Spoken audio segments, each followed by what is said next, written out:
परमेश्वर की हमारे जीवन में आशीष आती है तो हम सर बनते हैं, हम देने वाला बनते हैं, ना कि हम लेने वाला बनते हैं। जब परमेश्वर की आशीष हमारे जीवन में नहीं होती है, जब हम पूछ बन जाते हैं और लोगों से लेने वाला बन जाते हैं और कर्जे में जो है डूब जाते हैं, जब परमेश्वर की आशीष हमारे जीवन में नहीं होती है।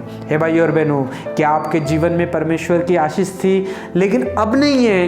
तो भाई और बहनों, आज परमेश्वर इस वचन से हमसे बात कर रहा है। हे भाई और बहनों, बहुत सारे लोगों के जीवन में जो है आशीष नहीं है।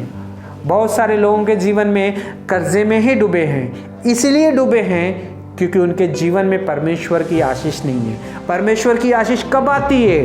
परमेश्वर की आशीष तब आती है जब हम सच्चे मन के साथ परमेश्वर को अपना दान देते हैं। हे भाई और बहनों, हम सब जो है कमाई करते हैं, कमाई करके आते हैं घर में, लेकिन कब क्या करते हैं? हम कमाई करके आते हैं, सब लेन देने वाले को दे देते हैं और परमेश्वर को देना जो है भूल जाते हैं।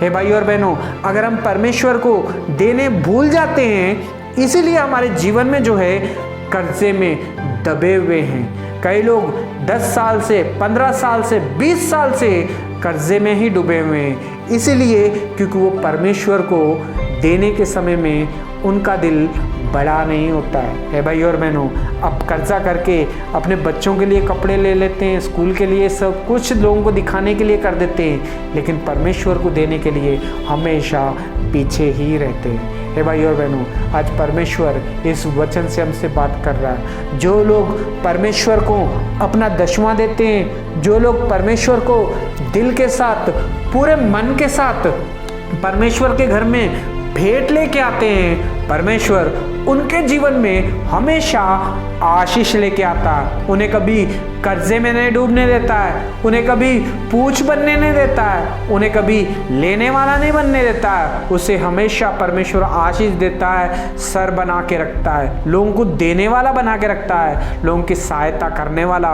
बना के रखता है, और उसके घर में भी आशीष रहती है और वो हर एक ज़रूरत जो है उसकी पूरी हो जाती है। हे भाई और बहनों, क्या आपका जीवन कैसा है?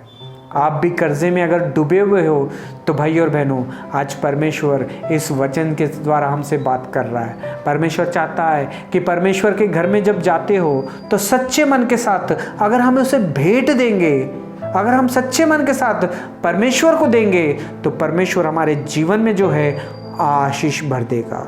हे भाई और बहनों, दुष्ट यानी कि परमेश्वर का डर जो नहीं रखते हैं वो कर्जा तो लेते हैं मगर चुका नहीं पाते हैं, लेकिन जो परमेश्वर से आशीष पाए हुए लोग रहते हैं वो दूसरों को दान करते हैं। हे भाई और बहनों, अगर आप भी आपके सर के ऊपर भी कर्जा है, अगर आप उतार नहीं पा रहे हो तो ये समय है आपके लिए।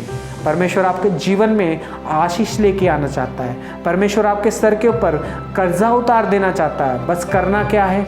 घुटने टेकने, प्रार्थना करनी है। प्रभु जी, मुझे माफ़ कर दे, मैं हमेशा अपने घर का ख्याल रखता रहा लेकिन कर्जे में डूबता रहा, लेकिन मैंने कभी भी आपको दिल से आपको कुछ नहीं दिया, आपको कभी भी कोई गिफ्ट नहीं दिया प्रभु जी, आपको कभी भी कोई दान नहीं दिया प्रभु जी, आपके सेवकों को नहीं दिया प्रभु जी, मैंने अपने चर्च को भी आज तक नहीं दिया प्रभु जी। मुझे दया करके क्षमा कर दे, अपने खून से धो के मुझे पवित्र कर दे। जब ये प्रार्थना हम करेंगे, परमेश्वर हमारे जीवन में जो है आशीष देगा, हमें क्षमा करेगा, हमें कर्जे से मुक्त कराएगा, हमें सर बना के रखेगा, लोगों को देने वाला बना के रखेगा।